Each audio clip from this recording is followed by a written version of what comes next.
ठीक, मैं तो ही पढ़ आवाज लेती आएगी। हूँ। ठीक है ठीक है ठीक है, हाँ मैं ही पढ़ लेती हूँ ठीक है। जी।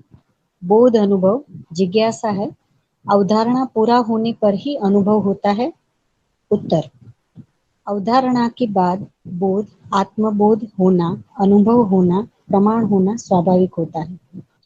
इस ढंग से अध्ययन विधि से पहले अवधारणा पूरा हुआ, वो धारणा में परिवर्तित होने के लिए अनुभव मूलक विधि से लाते हैं हम प्रमाण, तब पूरा हुआ, तब धारणा हुआ, धारणा होने के बाद पूर्ण हुआ, अध्ययन पूर्ण होने का प्रमाण हो गया, उसी का नाम है समझ। धारणा पूरा होने के बाद अध्ययन पूरा हुआ। यदि धारणा पूरा नहीं हुआ है तब तक अध्ययन करना ही होगा। ठीक हो गया। अनुभव के पहले हम समझ गए मान सकते हैं, समाधान हो गया मान सकते हैं, किंतु ऐसा रहता नहीं। अनुभव के पूर्व में प्रत्येक व्यवहार और कार्य में त्रुटि रहता है। तो यहाँ जिज्ञासा है कि अवधारणा पूरा होने पर ही अनुभव होता है, यानी अनुभव संपन्न हम जिसको कहते हैं वो अवधारणा पूरा होते ही हो जाएगा, ऐसी जिज्ञासा बताई है। उसके उत्तर में यहाँ पे बाबा जी ने कहा है कि अध्ययन विधि से पहले अवधारणा पूरा होगा और उसको जब हम प्रमाण के रूप में परिवर्तित करेंगे, यानी जीना जब होगा तब धारणा पूरा होगा, और वहां पे जाके ये जो अध्ययन पूर्ण हुआ उसका प्रमाण मिलेगा, जिसको हम समझ कहते हैं। और धारणा पूरा होने के बाद ही अध्ययन पूरा होता है। धारणा होने से पहले अगर हम अध्ययन को पूरा समझेंगे तो वहाँ पे कुछ त्रुटियां मीन्स रहेगी ही हमारे व्यवहार और कार्य में।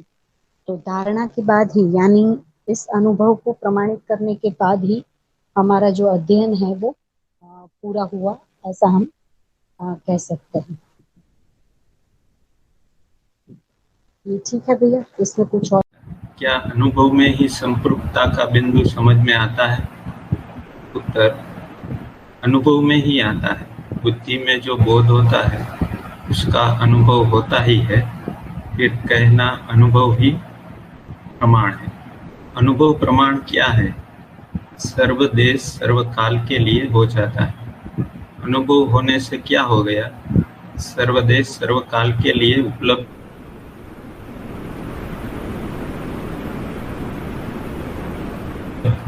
हो गए। सार्वभौमिक सार्वकालिक कभी अपने किस देश में किस काल में रुकते हैं, रुकने की जगह है इसमें।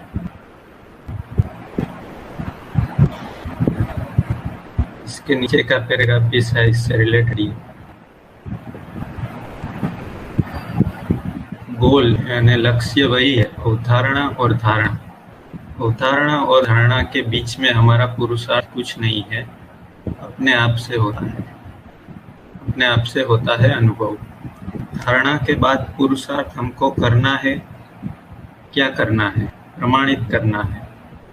इसका अभ्यास होता है, चिंतन का, व्यवहार का, कर्म का अभ्यास। ये अनुभव के बाद अपने से आप से आता है।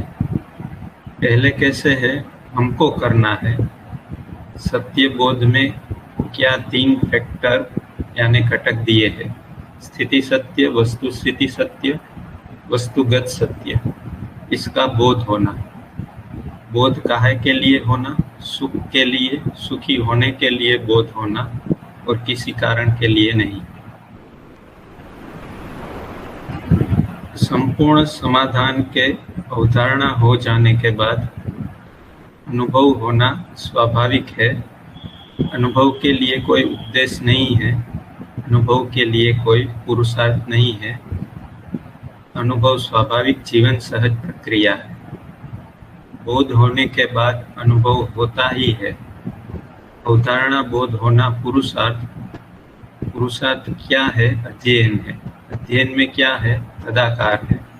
तदाकार के लिए क्या चीज है? वस्तु। अस्तित्व में सहअस्तित्व रूप में और मानव के पास कल्पनाशीलता है। कल्पनाशीलता के साथ ही तदाकार होता है। सत्य के साथ तदाकार होना। तदाकार हो गया तो हो गया, अवधारणा हो गया। यदि तदाकार नहीं हो पाया, अध्ययन नहीं हुआ, अध्ययन करो सीताराम।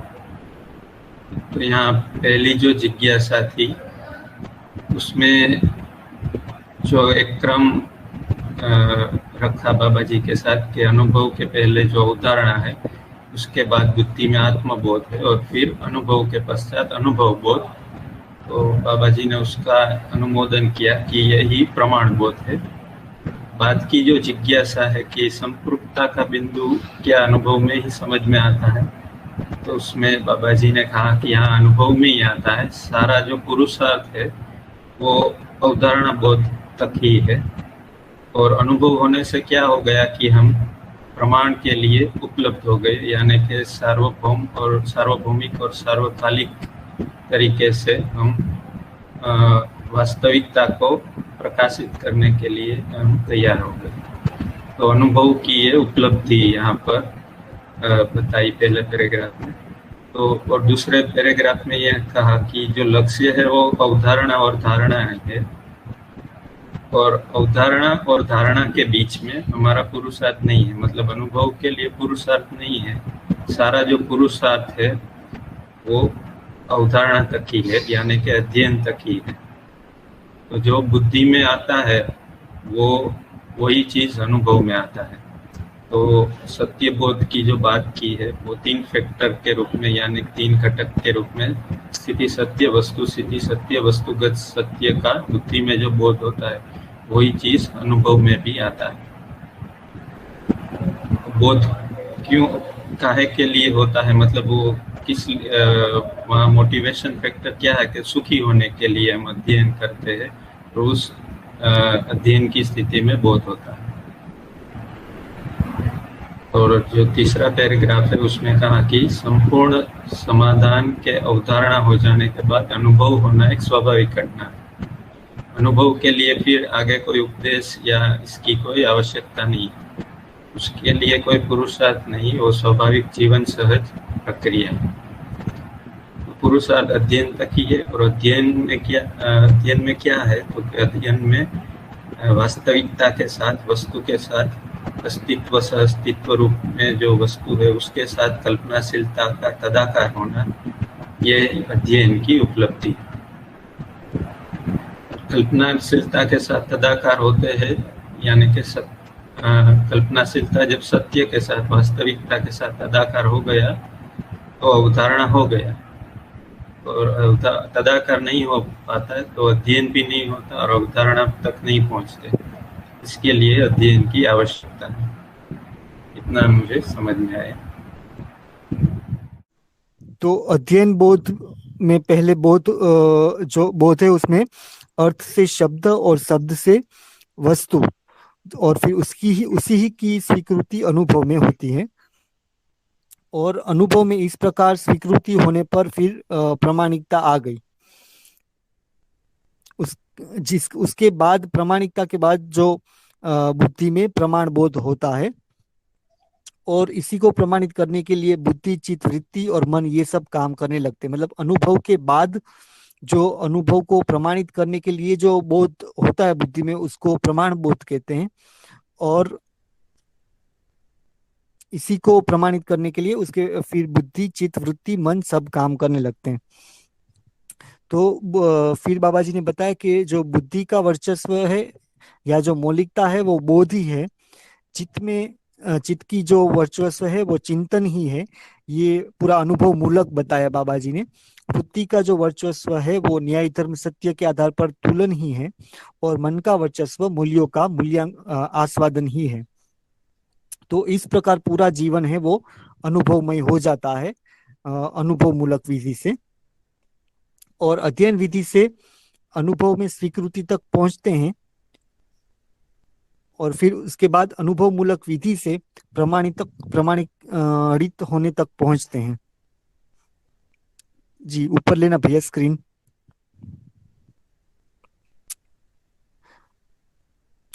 तो प्रमाणित होने की शुरुआत बाबा जी ने बताया कि अनुभव मूलक चिंतन से है। उसके पहले दृष्टा पद है। जब चित्त में चिंतन स्टार्ट होता है, वहां से फिर प्रमाणित होने की शुरुआत होती है। उसके पहले दृष्टा पद है।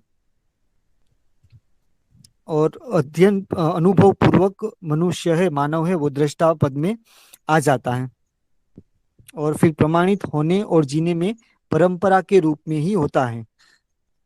उसके लिए परंपरा होना जरूरी है। अनुभव तभी होता है जब बोध या अवधारणा सही हुआ हो।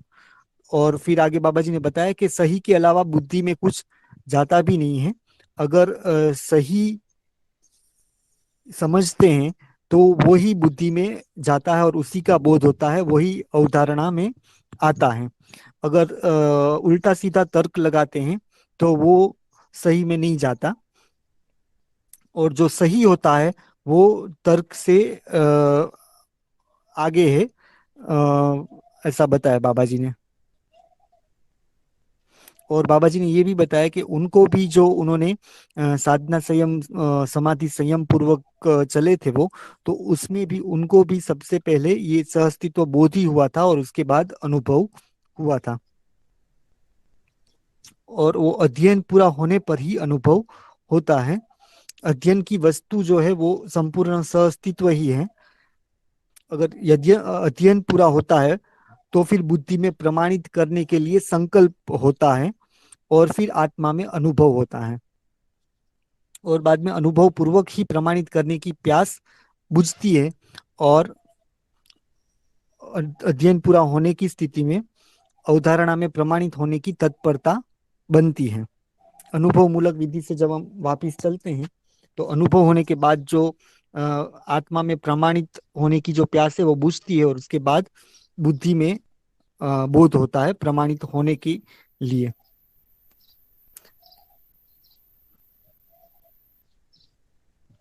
और अनुभव मूलक विधि से ही प्रमाण होता है, बाकी किसी भी विधि से प्रमाण होता नहीं है।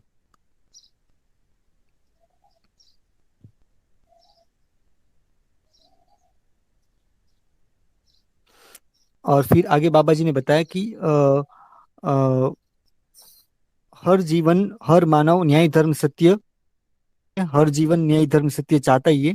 और बच्चा जन्म से ही न्याय का याचक होता है, सही कार्य व्यवहार करना चाहता है और सत्य वक्ता होता है। केवल उसमें हमको न्याय प्रदायी क्षमता को स्थापित करने की आवश्यकता है। सही कार्य व्यवहार करना चाहता है तो उसमें सही कर्म अभ्यास और व्यवहार अभ्यास से की आवश्यकता है और सत्य बोध कराने की आवश्यकता है। प्रमाणित होने की प्रवृत्ति मनुष्य में, मानव में है ही। और प्रमाणित होने की आवश्यकता मानव में है ही। लेकिन प्रमाणित होने के लिए वास्तविकताओं को समझना पड़ेगा। और जो अभी तक मनुष्य में नहीं हुआ, और ये स्पष्ट करने के लिए ही, वास्तविकताओं को स्पष्ट करने के लिए ही मध्यस्थ दर्शन का अध्ययन है। और फिर से बाबा जी ने बताया कि जब तक अनुभव नहीं है तब तक तर्क का झंझट बना ही रहता है। और ऐसा तर्क निश्चयन विधि से जीने के लिए बाधक है। निश्चयन विधि से जीने के लिए अनुभव ही है। यहाँ से ठीक है, अब यहाँ से पठन बाकी है आगे का। जी भैया। भैया एक बार मैं अगर समराइज कर दूं ऊपर से नीचे तक का। बहुत अच्छा कीजिए ना, बहुत बढ़िया। अ, भैया तो जब चित्त में साक्षात्कार होता है, फिर बुद्धि में चीजें स्टोर होती रहती हैं, स्वीकृतियां स्टोर होती रहती हैं। और जब वो पूरा हो जाए तब अवधारणा होता है, बोध होता है। और बोध होने के बाद बुद्धि में संकल्प होता है प्रमाणित होने के लिए। और तुरंत ही फिर अनुभव हो जाता है। फिर अनुभव मूलक विधि से प्रमाणित होने के लिए फिर से बुद्धि में अनुभव प्रमाण बोध होता है। और फिर चित्त में चिंतन होता है और वृत्ति में न्याय धर्म सत्य का तुलन और मन में मूल्यों का आस्वादन। ठीक है भैया, ये हाँ सीक्वेंस। बढ़िया। हाँ बढ़िया बढ़िया। आवाज आ रही ना, हम मेरी भी आ रही है ना? जी भैया। ओके बढ़िया। ठीक रखिए।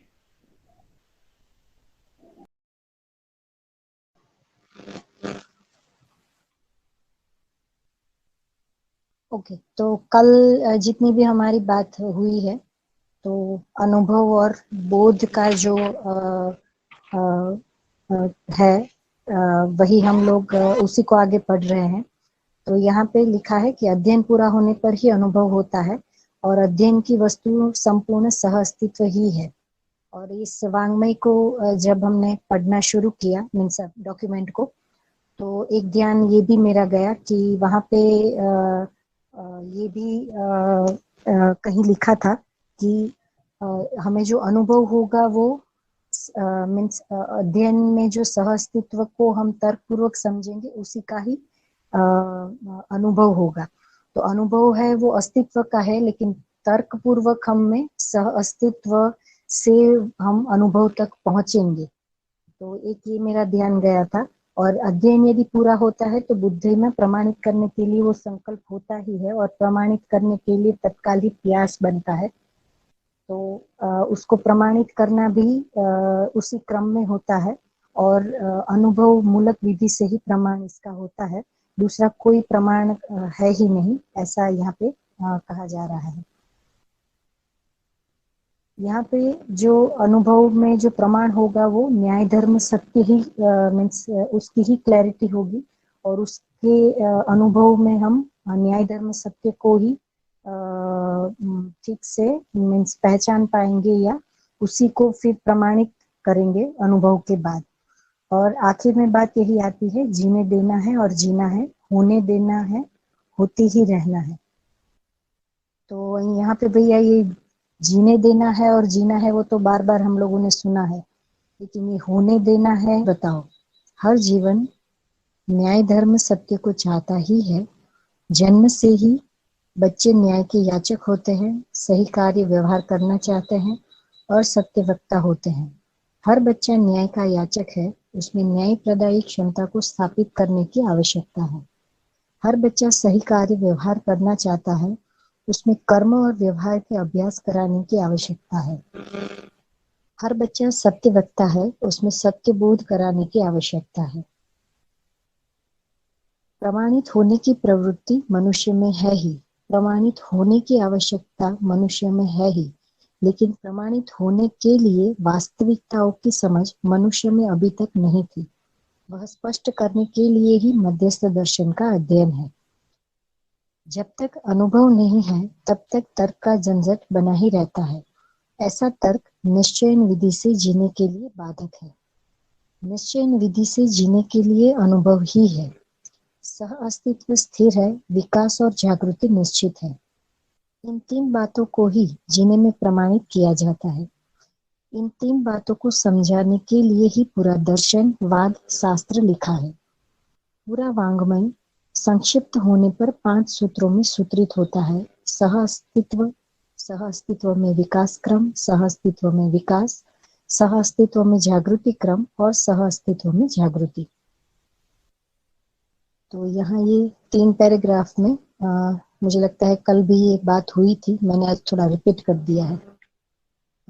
बच्चे में जो जन्म से ही जो 3 बातें हम पाते हैं कि वो न्याय का याचक है, सही कार्य व्यवहार करना चाहता है और सत्य वक्ता है। तो उसमें जो न्याय का याचक है उसको न्याय प्रदायी क्षमता तक उसमें स्थापित कैसे कर सके, सही कार्य व्यवहार के लिए उसको कर्म और व्यवहार के अभ्यास कैसे कराए, और सत्य वक्ता है तो उसको सत्य बोध कराने की आवश्यकता है। उसके लिए ही ये पूरा वाद दर्शनवाद और शास्त्र जो हम अभी वाङ्मय का पठन कर रहे हैं उसको थ्रू शिक्षा ही हम एक बच्चे के लिए ये पूरा एक वातावरण बना सकते हैं।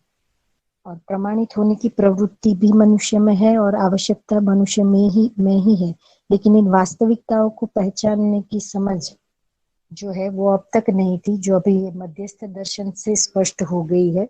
ऐसा यहाँ पे बताया है। जो ये वाद दर्शनवाद और शास्त्र से वो एक तर्कपूर्ण विधि से, अध्ययन विधि से एक मानव जो है वो वहां तक पहुंच सकता है। ये जो आवश्यकता है वास्तविकताओं को समझने की वो वहां तक पूरा हो सकता है, ये बताया है। और पूरा जो वाङ्मय है उसको सिर्फ 5 सूत्रों में ही बता सकते हैं। सह अस्तित्व, विकास क्रम विकास और जागृति क्रम जागृति। तो ये यहाँ पे इतना ये बताया हुआ है। इसमें अगर किसी का प्रश्न हो तो ले लेते हैं, फिर आगे बढ़ते हैं। जीने की प्रक्रिया है अभिव्यक्ति, संप्रेषणा और प्रकाशन।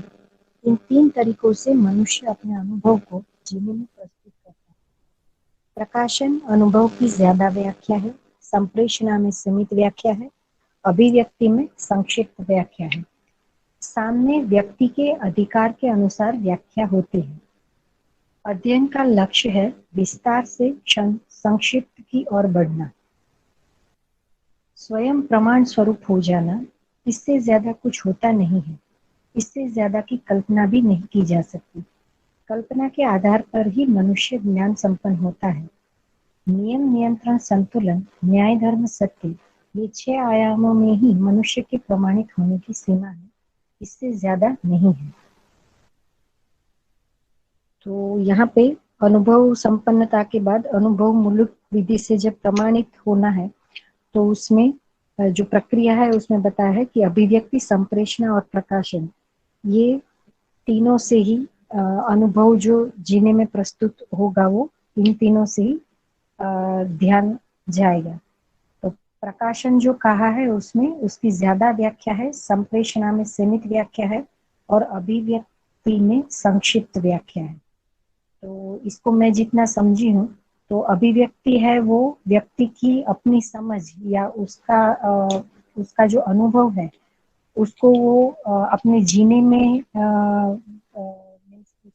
आचरण में जितना दिखता है उसको बताया गया है। संप्रेषणा में वो व्यक्ति जो उसका अनुभव है उसको जब दूसरों को सुनाता है या दूसरों को समझाने के लिए जो भाषा रखी जाती है उसको संप्रेषणा कहा है। और इसी का लोकव्यापीकरण के लिए जो है वो है प्रकाशन। ऐसा मैं इन तीनों शब्दों को समझी हूँ, शायद इसमें कुछ गलती भी हो सकती है। तो इसमें ये जो बताया है कि अध्ययन का लक्ष्य है विस्तार से संक्षिप्त की ओर बढ़ना। तो ये जो अभिव्यक्ति है जो स्वयं की समझ को आचरण के रूप में व्यक्त करना, वही अध्ययन का लक्ष्य है, ऐसा मेरा ध्यान गया इसमें।